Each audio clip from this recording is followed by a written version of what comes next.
அஸ்ஸலாமு அலைக்கும் வரஹ்மத்துல்லாஹி வபரகாத்துஹு. நான் இப்போ உங்களுக்கு கப்பக்கிழங்கு பிரேக்ஃபாஸ்ட் எப்படி தயாரிக்கலாம்னு சொல்ல போகிறேன். இதை வந்து கப்பக்கிழங்குன்னு சொல்லுவாங்க, இல்லைன்னா மரவள்ளி கிழங்குன்னு சொல்லுவாங்க. இதுக்கு தேவையான பொருட்கள்: ஒரு கிழங்கு எடுத்திருக்கேன், ஒரு துண்டு தேங்காய், கொஞ்சம் நாட்டு சர்க்கரை. ஃபஸ்ட்டு இந்த கப்பக்கிழங்கை எப்படி இதை தோல் சீவிடலான்னு பார்க்கலாம். இது ஃபஸ்ட்டு என்ன பண்ணணும்னு பார்க்கலாம்.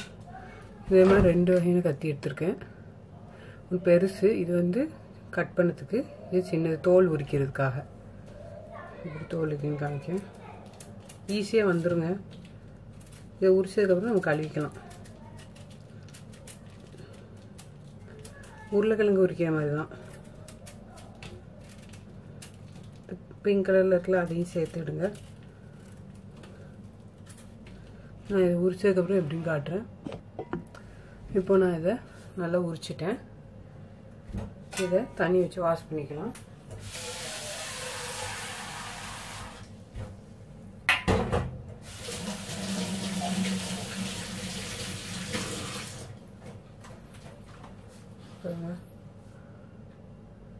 இதை இப்போ நான் வெட்டிக்கிறேன். கொஞ்சம் வெட்ட தான் கஷ்டமாக இருக்கும். இந்த மாதிரி சின்ன சின்ன துண்டுகளை வெட்டிக்கணும்.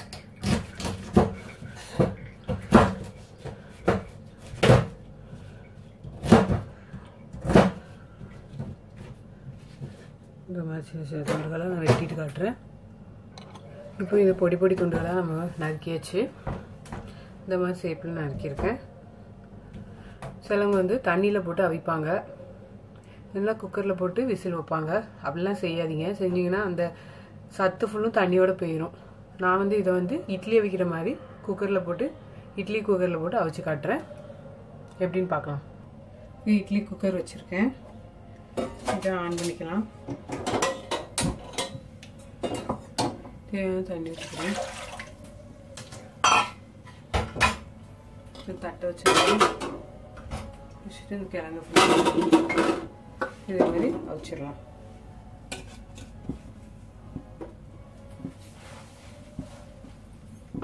அப்படி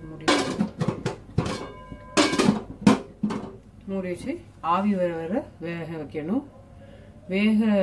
கத்தி வச்சு குத்தி பார்த்துக்கோங்க. வேகலைன்னா இன்னொரு 10 நிமிஷம் வச்சு வேக வைக்கலாம். நல்லா வேகட்டும். இப்போ நம்ம கப்பக்கிழங்கு எப்படி வெந்திருக்குன்னு பார்க்கலாம்.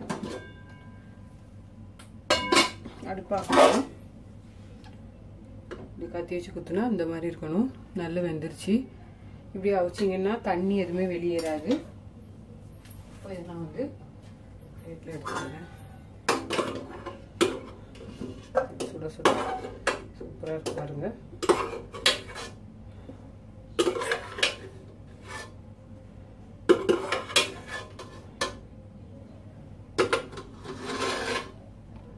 கிழங்கு தட்டில் எடுத்துட்டேன். இதில் தேவையான தேங்காய் துருவி போட்டுக்கணும்.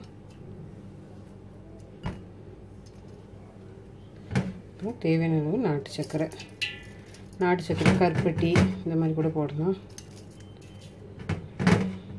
ரொம்ப நல்லாயிருக்கும், டேஸ்ட்டாக இருக்கும். நீங்களும் ட்ரை பண்ணி பாருங்கள். என் சேனலை சப்ஸ்கிரைப் பண்ணுங்கள். அஸ்ஸலாமு அலைக்கும் வரஹ்மத்துல்லாஹி வபரகாத்துஹு.